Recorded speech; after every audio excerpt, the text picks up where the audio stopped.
चुड़ैल चुड़ैल। गोरखपुर नाम का एक गांव हुआ करता था।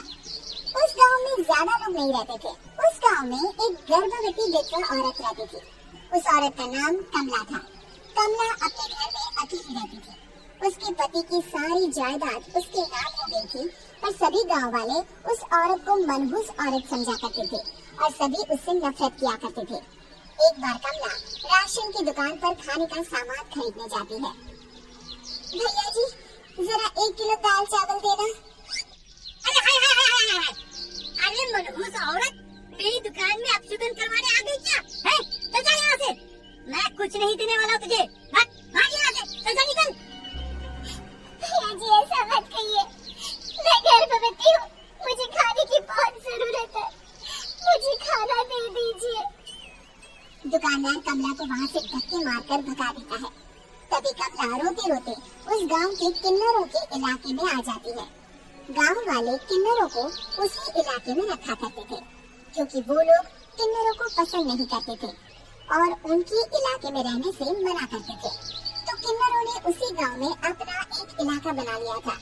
जब किन्नर लोग देखते हैं कि एक गर्भवती महिला रोते रोते उनके इलाके में आ गई है, तो सारे किन्नर कमला के पास जाकर उसका हाल पूछने लगते हैं। क्या हुआ बहन? तुम्हारी गर्भवती अवस्था में इतनी बुरी हालत कैसे है? तुम रो क्यों रही हो? तुम डरो मत, हम तुम्हें कोई नुकसान नहीं पहुंचाएंगे। तुम शांत होकर सब बताओ कि हुआ क्या है। मैं कमला हूँ, मैं गांव के दूसरे इलाके से आई हूँ। 2 महीने पहले ही मेरे पति की मौत हुई है। मुझे गांव के लोग मनहूस मानते हैं, क्योंकि मैं विधवा हूँ और गर्भवती भी। वहाँ के लोग मुझे खाने के लिए कुछ बेचने के लिए भी तैयार नहीं, जिससे मेरा गुजारा नहीं हो रहा था।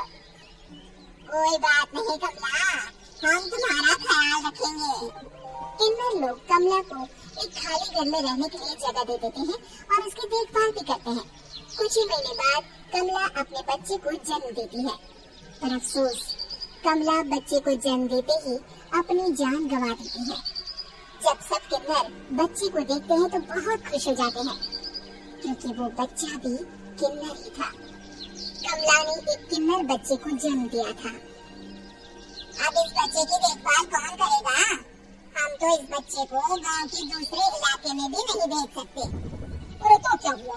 इस बच्चे की माँ नहीं रही तो हम इसे पालेंगे। अब ये हमारे इलाके में रहेगा, हमारे साथ रहेगा।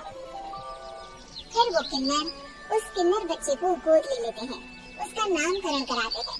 उस किन्नर बच्चे का नाम शक्ति रखा जाता है। देखते ही देखते शक्ति बड़ी होने लगती है। उसके रंग रूप बहुत सुंदर थे। वो बहुत सुंदर किन्नर दिखती है। एक दिन शक्ति एक किन्नर से पूछती है, माँ जी सुनिए ना, ये गांव के दूसरे इलाके में भी तो लोग रहते हैं, तो हम वहाँ क्यों नहीं जाते? हम उनसे अलग क्यों रहते हैं?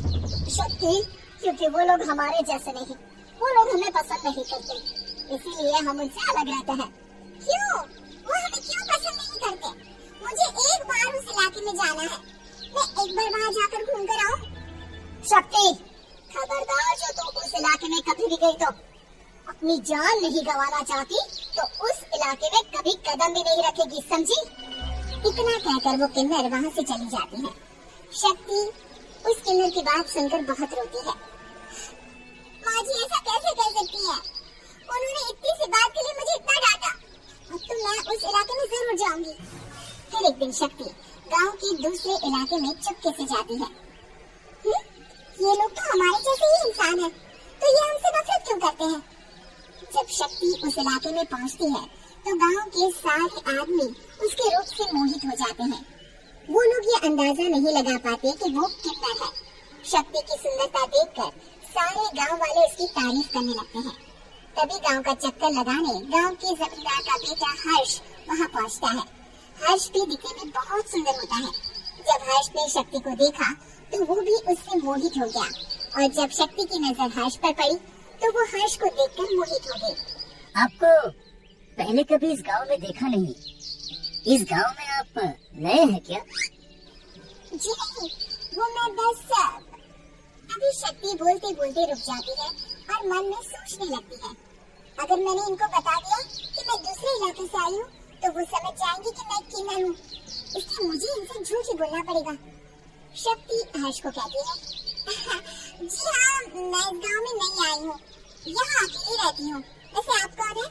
आप भी इसी गांव में रहते हैं? जी हाँ, मैं इस गांव के जमींदार का बेटा हूँ। आपको किसी भी चीज की जरूरत पड़े तो आप मुझे बता देना, मुझे अच्छा लगेगा। ऐसे ही शक्ति और हर्ष एक दूसरे से रोज मिलने लगते हैं। वो दोनों अपने प्यार का इजहार करने एक दूसरे से मिलने जाते हैं। तभी शक्ति का पीछा करते करते एक किन्नर वहाँ आ जाती है। शक्ति, मैं तुमसे बहुत प्यार करता हूँ, मैं तुमसे शादी करना चाहता हूँ। क्या तुम मुझसे शादी करोगी? हाँ हर्ष, मैं तुमसे शादी करूंगी, पर मैं तुमको अपने बारे में एक सच्चाई बताना चाहती हूँ जो मैंने तुमसे छुपा कर रखी है। तभी उनके बीच में ही वो किन्नर आ जाती है। शक्ति, तेरी हिम्मत कैसे हुई ऐसा करने की? वो किन्नर शक्ति को खींचकर गांव के जमींदार के पास ले जाती है। हर्ष भी वहाँ शक्ति को बचाने के लिए पहुँच जाता है। जमींदार शक्ति और हर्ष के प्यार के बारे में सुनकर गुस्से में आ जाता है और शक्ति को गांव के बाहर निकालने की सजा देता है। शक्ति ये बात सहन नहीं कर पाती और कुएं में कूदकर अपनी जान दे देती है। जमींदार हर्ष की शादी गांव की एक लड़की से करवा देता है, पर हर्ष इस शादी से खुश नहीं होता। शक्ति अपना बदला लेने के लिए मरने के बाद किन्नर चुड़ैल बन जाती है।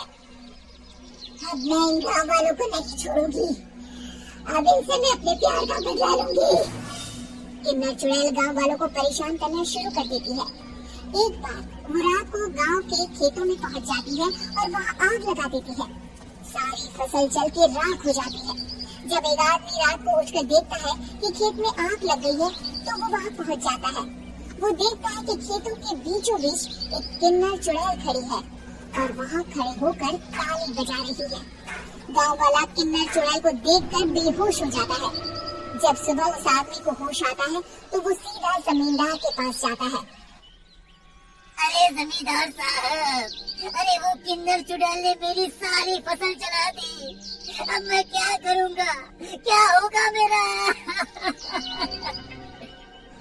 जमींदार चुड़ैल किन्नर का नाम सुनते ही सब कुछ समझ जाता है। अब वो बहुत डर जाता है। उसी रात को जब जमींदार डर के मारे अपने कमरे में सो नहीं पाता, तभी वहाँ अचानक से किन्नर चुड़ैल आ जाती है। किन्नर चुड़ैल जोर जोर से जमींदार की आगे खड़ी होकर हंसने लगती है और ताली बजाने लगती है। जमींदार उस डरावनी किन्नर चुड़ैल को देखकर बहुत डर जाता है। तूने मेरे साथ बहुत बुरा किया, अब मैं तुझे जान से मार दूंगी। नहीं, मुझे माफ कर दो, मुझे मत मारो। मैं कभी ऐसा दोबारा नहीं करूँगा। अब तुम जो बोलोगी वही मैं करूँगा। ठीक है, मैं चाहती हूँ कि किन्नर इलाका गांव के इलाके से जुड़े और गांव का कोई भी आदमी किन्नर समाज से द्वेष न करे, उससे नफरत न करे, नहीं तो मैं सारे गांव को मार दूंगी।